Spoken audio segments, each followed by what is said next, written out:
বর্তমান সেনাপ্রধান এখন গুম খুনের সঙ্গে যুক্ত কর্মকর্তাদের, সেনা অফিসারদের ইন্ডেমনিটি চান। তো এই যে ৩৫ জন মাত্র মানে গুম খুনের সঙ্গে যুক্ত অপরাধী অফিসারকে বাঁচাতে জেনারেল ওয়াকার পুরো সেনাবাহিনীর সম্মানকে তিনি ভুলুণ্ঠিত করছেন এবং প্রশ্নবিদ্ধ করছেন। এবং আপনারা জানেন যে এই প্রসঙ্গগুলো আসছে যখন আমি যদি বলি যে এই যে এখন যে দরদ জেনারেল ওয়াকারে দেখা যাচ্ছে, বিডিআর বিদ্রোহের নামে যে গণহত্যা হয়েছিল, তখন কিন্তু আবাহনী মাঠে এই যে দেখছেন মাথায় হেলমেট পরা এই ভদ্রলোক জেনারেল ওয়াকার গুরুত্বপূর্ণ দায়িত্বে ছিলেন। এখন তিনি সেনাপ্রধান হয়ে দায়িত্ব নিয়ে কয়দিন বিডিআর কমিশন নিয়ে গঠন করা নিয়ে বাড়াবাড়ি করলেন। এখন কমিশন হয়েছে, কমিশনকে কিন্তু নানা রকম ভাবে খেলা দেখাচ্ছেন জেনারেল ওয়াকার, ঠিক মতো কাজ করতে দিচ্ছেন না, মানে সরকারি বক্তৃতাবাজি, বিবৃতি এগুলো করে তিনি কাটাচ্ছেন। তারপরে ধরেন যখন তাপসের মামলায় ৫ জন ব্রাইট অফিসার, ৫ জন ব্রাইট কমান্ডো অফিসারকে, আমি যদি খুব সংক্ষেপে তাদের নাম বলি, major Subail, major Rajib, major Helal, major Fuad, major Reza, কি তখন কোথায় ছিল আপনাদের মেজর সুমন, যিনি আমার অনুষ্ঠানের নিয়মিত অতিথি, তাদেরকে বিভিন্ন মামলায়, সুমন সাহেব অন্য মামলায় যে বিডিআর এর ঘটনায় কিছু তথ্য প্রমাণ তার কাছে চলে যাওয়ায় তাকে হেনস্থা করা হয়েছে, ডান্ডা বেরি পরিয়ে প্রিজন সিলে তুলে পাঠানো হয়েছে। এই যে মেজর সুবাইল, রাজীব, হেলাল, রেজা, ফুয়াদরা ৫ বছর জেল খেটেছেন, অকথ্য নির্যাতন চালিয়েছে তারই রাডার অফিসাররা তাদের উপরে। তখন কোথায় ছিল? আপনি ছিলেন না সেনাবাহিনীতে? আপনি ইন্তেকালে ছিলেন নাকি এতেকাফে ছিলেন? এতেকাফে ঢুকলে তো বের হয় না মানুষ মসজিদ থেকে, আপনি এতেকাফে ঢুকছিলেন? কোনো খোঁজখবর জানতেন না? এখন আপনার আসছে ব্রাদার অফিসার পদে আসছেন আপনি। অর্থাৎ জেনারেল, তারপরে আরো আসেন এই যে বিডিআর হত্যাকাণ্ডের নামে, বিডিআর বিদ্রোহের নামে যে গণহত্যা, যে হত্যাকাণ্ড, এরপরে জেনারেল মঈন গত মানে হাসিনার পরবর্তী ৫ বছরে আর কি, প্রথম রেজিমটা ২০০৯ থেকে ১৪ রেজিমটায় ১৭৯ জন অফিসারকে বিভিন্ন ভাবে হেনস্থা করে চাকরিচ্যুত করেছে, বিভিন্ন অফিসারের জীবন হারাম করে দিয়েছে।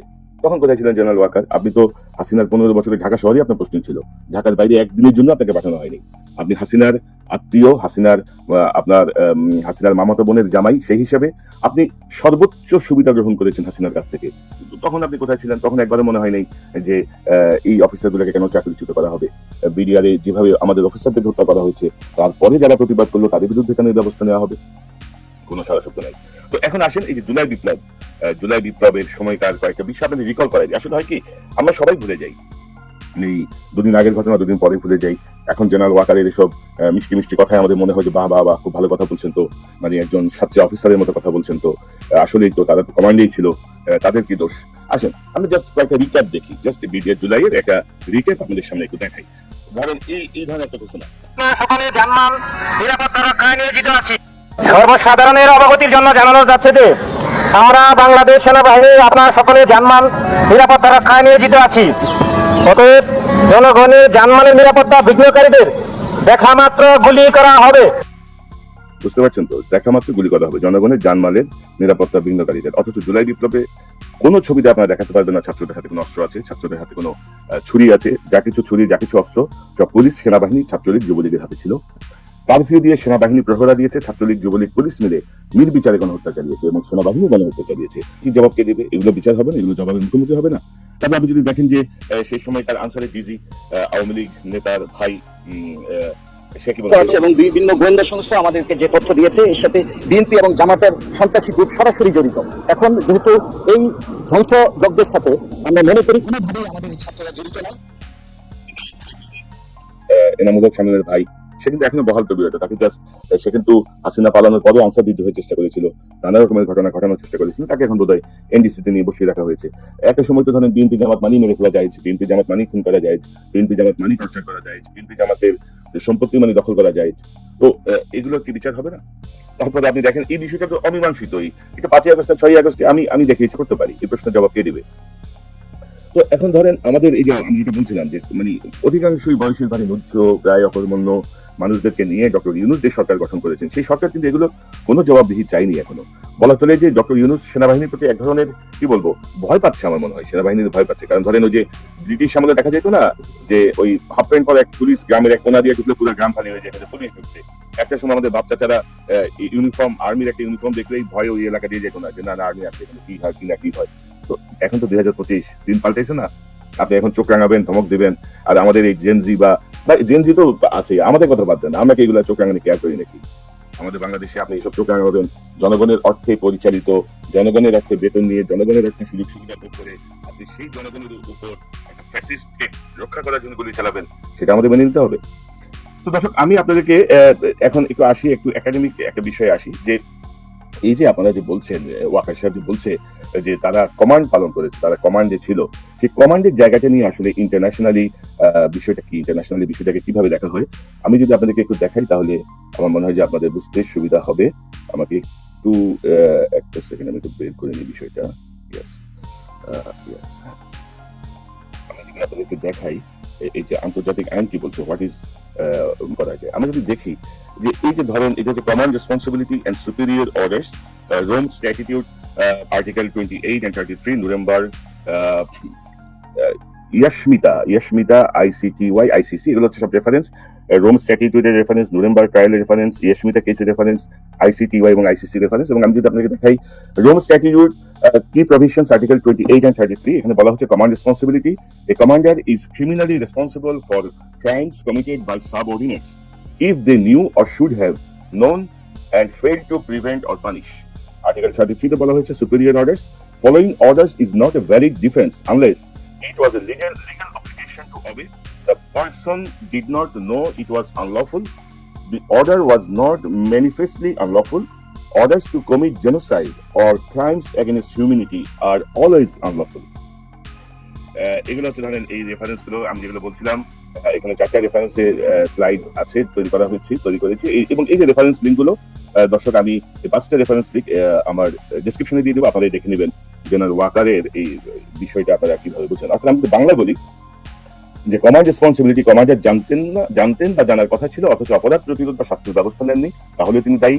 আমি আদেশ মেনেছি বলে দায় এড়ানো যায় না যদি আদেশ প্রকাশ্যভাবে অবৈধ হয়, এবং এই নীতিগুলো হচ্ছে আন্তর্জাতিক যে ফৌজদারি আইন, সেই ফৌজদারি আইনের মূল ভিত্তি। এবং দর্শক আমি এই বিষয়টা দিয়ে দেবো, আপনারা যদি দেখেন আপনাদের জন্য আরো বুঝতে সুবিধা হবে। অর্থাৎ সুপিরিয়র অর্ডার, আমরা শুধু আইন মেনেছি, আইন ফলো করেছি, অর্ডার ক্যারি করেছি, কেন আমাদের বিরুদ্ধে ব্যবস্থা নেওয়া হবে, কেন আমরা জবাবদিহি আওতায় আসবো, আমরা তো শুধু আদেশ পালন করি, সেই জিনিস কিন্তু আন্তর্জাতিক ভাবে এটি রদ করা হয়েছে। এবং আপনাদের মনে আছে কিনা জানি না যে যুক্তরাষ্ট্র যখন সেনশন দিল বাংলাদেশের র‍্যাব সহ 7 জনকে, সে সময় তাদের বক্তব্যে একটা বিষয় ছিল যে এটি আদেশ, আমি শুধুমাত্র আদেশ পালন করেছি, এই কথা বলে কেউ ভিসা রেস্ট্রিকশন থেকে বেরোতে পারবে না। অর্থাৎ ইউএসএ যে ভিসা রেস্ট্রিকশন ইম্পোজ করেছিল, মানে আমি আমার সুপিরিয়রের আদেশ পালন করেছি বা আমি ওনার আদেশ ফলো করেছি, এই কথা বলে কেউ আসলে কোনো ধরনের কি বলবো সুবিধা নিতে পারবে না। তো এখন ধরেন এই যে বিষয়টা, তো এখন ধরেন হঠাৎ করে জেনারেল ওয়াকার কেন এতটা অস্থির হয়ে উঠছেন? তিনি কি তার যে প্রিয় অভিভাবক লেজ তুলে ভারতে পালিয়েছেন, তাকে পালাতে সহায়তা করেছিল, তার নির্দেশনা কাজ করছেন?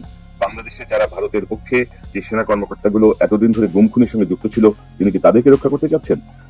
আমি তালিকার যে ছবি দেখিয়েছি, আমি আরো বিস্তারিত এগুলো নিয়ে কাজ করছি, এবং প্রত্যেকটা অফিসার কোনো না কোনো ভাবে ভারতের সঙ্গে যুক্ত, কোনো না কোনো ভাবে ভারতের দ্বারা আশীর্বাদ পুষ্ট, তিনি অ্যাকচুয়ালি তাদেরকে রক্ষা করার চেষ্টা করছেন। এখন ধরেন হাসিনার ক্ষোভের শিকার হয়ে অন্যায়ভাবে যারা চাকরিচ্যুত হয়েছিল সেনাবাহিনী থেকে, গত এই 14 মাসে তাদেরকে পুনর্বহালের কোনো উদ্যোগ নেওয়া হয়নি, বরং হাসিনার সময় যারা ভয়ঙ্কর ভূমিকায় ছিল, গুম খুনের সঙ্গে প্রত্যক্ষভাবে ছিল, তাদের অনেকের প্রমোশন হয়েছে, তাদের অনেককে বিদেশে মিশনে পাঠানো হয়েছে, তাদের অনেককে ভালো ভালো অবস্থানে বসিয়ে রাখা হয়েছে এবং এখনো ক্রমাগত বসানো হচ্ছে। ওয়াকার সাহেব কি মনে করছেন যে তার ক্ষমতাতে সংহত হচ্ছে? আমরা ডক্টর ইউনূসের সরকারের সমালোচনা করি, খুব তীব্র ভাষায় সমালোচনা করি, তার মানে আপনি ডক্টর ইউনূস সরকারের বিরুদ্ধে পদক্ষেপ নিলে আমরা আপনাদের সমর্থন করবো? এই শব্দ দেখতেছেন আপনি, প্রশ্নটা ওঠে না। আমরা ডক্টর ইউনূসের পাশে, এইসব ইস্যুতে আমরা শতভাগ অ্যালাইন ডক্টর ইউনূস সরকারের সাথে, ডক্টর ইউনূসের সাথে, এবং আমাদের ছাত্র জনতা সর্বোচ্চ সংহতি প্রকাশ করে আবার তারা বুকে রক্ত দিতেও প্রস্তুত আছে। আপনি সুবিধা নিতে যাচ্ছেন যে ডক্টর ইউনূস একটা দুর্বল সরকার, সবাই এখন সমালোচনা করে, সবাই খেপছে, এই চান্সে আপনি দাও মারবেন? জীবনেও হবে না জেনারেল ওয়াকার। তো এখন ধরেন আপনার ব্যাপারে এই যে আবার নিজে চিন্তা করুন, 25-30 জন গুম খুনের সহযোগী একে রক্ষা করার জন্য, গুম খুনের সঙ্গে সরাসরি সম্পৃক্ত ব্যক্তিদেরকে রক্ষা করার জন্য আপনি পুরো সেনাবাহিনীর মান সম্মানকে নিয়ে কান দিচ্ছেন কিনা? সেনাবাহিনীর যারা জুনিয়র অফিসার আছেন, মিড লেভেলের অফিসার আছেন, সেনাবাহিনীর যারা সৈনিক আছেন, আমি তাদেরও মনোযোগ আকর্ষণ করবো। আপনাদেরকে আবারও বিভ্রান্ত করা হচ্ছে, আপনাদেরকে আবারও ক্ষতিগ্রস্ত করার চেষ্টা করা হচ্ছে। 5ই আগস্টের হাসিনাকে বিতাড়নের মধ্য দিয়ে আপনাদের যে সমর্থনের মাধ্যমে সেনাবাহিনীর ব্যাপারে মানুষের যে একটা কি বলবো ঘৃণার জায়গা তৈরি করেছিল হাসিনা, সেটি থেকে আপনারা বের হয়ে এসেছিলেন অনেকটাই। কিন্তু জেনারেল ওয়াকার আবারও হাসিনার নির্দেশনায়, আবারও তার নিজের পিঠ বাঁচাতে আপনাদেরকে ব্যবহার করছে, আপনাদেরকে নানাভাবে ফুসলাচ্ছে, কানের মধ্যে মন্ত্রণা দিচ্ছে। এগুলো হচ্ছে এক ধরনের মন্ত্রণা। এই যে প্রিজন ভ্যানে করে নিয়ে যাবে, তোমাদের কেমন লাগবে, হাত করা লাগাবে, তোমাদের কেমন লাগবে। আপনারা চিন্তা করুন বিডিও হত্যাকাণ্ডের কথা, আপনারা চিন্তা করুন অতীতে কিভাবে হাসিনা অফিসারদের উপরে নিষ্পেষণ চালিয়েছে, নিগৃহীত করেছে, অত্যাচার করেছে, তাদের কথা। তো জেনারেল ওয়াকারের এই ফাঁদে পা দেবেন না। আপনারা আপনাদের মতো করে প্রতিবাদ করুন, প্রতিরোধ গড়ে তুলুন। না হলে কিন্তু ওয়াকার আবারও আরেকটা আকাম ঘটাবে। কারণ ধরেন এই কথাটা তো স্পষ্ট না যে হাসিনাকে বিদেশ পাঠাইতে ওয়াকারের ম্যান্ডেট কে দিছিল। কোন ক্ষমতায় একটা সেনাপ্রধান মানে একটা ফ্যাসিস্ট হাসিনাকে সেনাবাহিনীর হেলিকপ্টারে করে বিমানে করে দেশের বাইরে পাঠাইবে? এই অথরিটিটাকে কে দিচ্ছে? এই জবাব চাইছে এই সরকার, চাইছে চাইনি। তো এই যে দৈনিক আমার দেশ পত্রিকার তথ্য অনুযায়ী প্রায় 749 জন এখন ভারতে যে আশ্রয় নিয়েছে, এই 749 জনকে সহি সালামতে বর্ডার ক্রস করে কে পার করে দিয়েছে, কার সহায়তায়? জেনারেল ওয়াকার পাপের বোঝা কিন্তু বেড়ে যাচ্ছে। আমি দীর্ঘদিন ধরে ভাবছিলাম যে সেনাবাহিনী নিয়ে দেখে অবজারভেশনে রাখছিলাম যে দেখি আপনাদের মতিগতি ঠিক হয় কিনা, আপনাদের বোধোদয় হয় কিনা। না, আপনারা দেখছি আবারও সুবিধা নেওয়ার ধান্দায় আছেন, আবারও হাসিনার নির্দেশনা মতো একটা অস্থিরতা তৈরির চেষ্টা করছেন। আপনারা আপনাদের উদ্দেশ্যটা এখন প্রশ্নবিদ্ধ। গত 7-8 মাস ধরে ম্যাজিস্ট্রেসি পাওয়া নিয়ে রাস্তায় সেনাবাহিনী একটা ফ্যাসিস্ট অ্যারেস্ট হয়েছে। আইন শৃঙ্খলা পরিস্থিতির কি ঘোড়ার ডিমের উন্নতি হয়েছে? সেনাবাহিনীর বাংলাদেশের রাস্তায় নামবে আর আইন শৃঙ্খলা পরিস্থিতির চাঁদাবাজি, দখলবাজি চলবে, এটা অবিশ্বাস্য একটা ব্যাপার। বাংলাদেশের সেনাবাহিনীর যে শক্তিশালী বাহিনী, সেটাকে আপনি উপরে এক কথা বলছেন, ভেতরে আরেক অর্ডার দিচ্ছেন। এই জায়গা থেকে বের হয়ে আসছে জেনারেল ওয়াকার। ব্যক্তিগতভাবে আমি জানি আপনি একজন ধর্মভীরু মানুষ, আপনি 5 ওয়াক্ত নামাজ পড়েন, আপনার ভেতরে আপনার সঙ্গে যারা কাজ করেছেন, আপনার ব্যাচমেট, আপনার সিনিয়র, আপনার জুনিয়র, সবাই এক জায়গায় কনভিন্স যে আপনি অত্যন্ত নরম মনের মানুষ, আপনি একজন ধার্মিক মানুষ, আপনি ব্যক্তিগতভাবে আপনি একজন সৎ মানুষ। কিন্তু আপনি যদি গুম খুনের সহযোগীদের সমর্থন করেন, আপনি যদি নরহত্যায় যারা অভিযুক্ত, যারা অতি উৎসাহী ভূমিকা পালন করে দেশের ক্ষতি করেছে, যারা নরহত্যায় ভূমিকা রেখেছে, মানুষ হত্যা করেছে, নির্বিচারে গুলি চালিয়েছে, যারা গুম করে রেখেছে, এই দায় আপনার কাছে সুযোগ থাকা সত্ত্বেও আপনি যখন কোনো প্রতিবিধান না করে, আপনি যখন নিজেকে বাঁচানোর চেষ্টা করেন, আপনি যখন তাদেরকে রক্ষা করার চেষ্টা করেন, আপনি কি মনে করেন আল্লাহ সুবহানাহু ওয়া তাআলার দরবারে আপনি এর থেকে মাফ পাবেন? আপনি কি দায়িত্বের অবহেলা নয় এটি আপনাকে রক্ষা করার চেষ্টা নয়? আপনি কি সর্বোচ্চ গুরুত্বপূর্ণ পদে থেকে এই পদের যে বেনিফিট, সেটাকে আপনি ইলিগালি ব্যবহার করছেন, দুর্বৃত্তদের পক্ষে ব্যবহার করছেন। আসলে আপনি রাজশাহী হয়ে যেতে পারেন জেনারেল ওয়াকার, কারণ পুলিশের পক্ষ থেকে আইজিপি রাজশাহী হয়েছেন, মামুন সাহেব, আপনারা কিন্তু রাজশাহী হতে পারেন। আমার মনে হয় যে এই যে টানাপোড়েন, এর একটা অবসান হওয়া খুব জরুরি। ওয়াকার সাহেব রাজশাহী হতে পারেন বা অন্য কেউ রাজশাহী হতে পারেন। বলে আসেন আমরা এই জায়গাটা উন্মোচন করতে চাই। আমরা আমাদের সেনাবাহিনীকে দেশপ্রেমিক গর্বের সেনাবাহিনী জায়গায় রাখতে চাই। রাজনীতিতে সেনাবাহিনীর কোনো কাজ নাই, মানুষ হত্যায় সেনাবাহিনীর কোনো ভূমিকা থাকার কথা না। বিশেষ করে নিজ দেশের মানুষকে নিজ দেশের সেনাবাহিনী এভাবে হত্যা করতে পারে, এটি বাংলাদেশ পৃথিবীর বুকে একটা ন্যাক্কারজনক দৃষ্টান্ত স্থাপন করেছে। আমার মনে হয় যে আমরা সেনাবাহিনীকে একটি প্রফেশনাল সেনাবাহিনীর জায়গায় নিয়ে যাই, সেনাবাহিনীর ভেতরের দুর্বৃত্তদের আমরা দমন করি। পাশাপাশি জেনারেল ওয়াকার, আমি তো যতটুকু খোঁজখবর নেই, আমাদের গুম খুন কমিশন, আমাদের বিডিআর কমিশন, আমাদের আইসিটি ইন্টারন্যাশনাল যে ক্রাইম ট্রাইব্যুনাল, প্রত্যেকে আপনার এবং আপনার অনুসারী দুর্বৃত্তদের ভয়ে তটস্থ থাকে। কেউ একটা স্বাধীনভাবে কোনো কাজ করতে পারছে না। আপনার গোয়েন্দা সংস্থার লোকজন, আপনার মিলিটারি ইন্টেলিজেন্সের লোকজন সবাই মিলে হেনস্থা করছে। আপনি এটাকে, আজকের এই অনুষ্ঠানটাকে আপনি একটা ওয়ার্নিং হিসেবে নেন দয়া করে। আপনি বুঝতেই পারছেন যে এইসব করে লাভ হবে না, আন্তর্জাতিকভাবে আপনি কোনো অ্যাকসেপ্টেবিলিটি পাবেন না, ওই মানে কি বলে এটাকে মায়া কান্না দেখেও লাভ হবে না। এবং আপনার প্রিয় অভিভাবক হাসিনা কিন্তু বাংলাদেশে আর ফিরবে না। আপনি যতই তাদেরকে ব্যাকআপ দেওয়ার চেষ্টা করেন, যতই তাদেরকে রক্ষা করার চেষ্টা করেন, যতই আপনি খুনিদের রক্ষা করার চেষ্টা করেন, বিপদ কিন্তু আখেরে আপনারই হবে। আপনি যে কোনো কারণে হোক, যে কোনো ভাবেই হোক, 3রা আগস্ট থেকে আপনার অবস্থানে কিছুটা পরিবর্তন করে আপনি ছাত্র জনতার পক্ষে অবস্থান নিয়েছিলেন।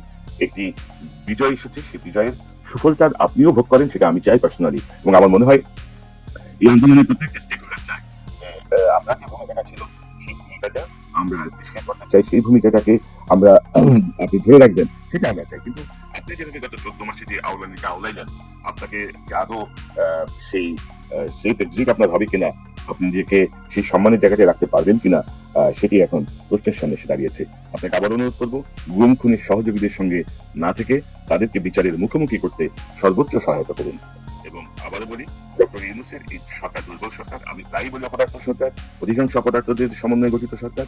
কিন্তু আপনি যদি ডক্টর ইউনূস সরকারের বিরুদ্ধে কোনো পদক্ষেপ নেন, সেখানে প্রথম প্রতিবাদ আমার কাছ থেকে আসবে।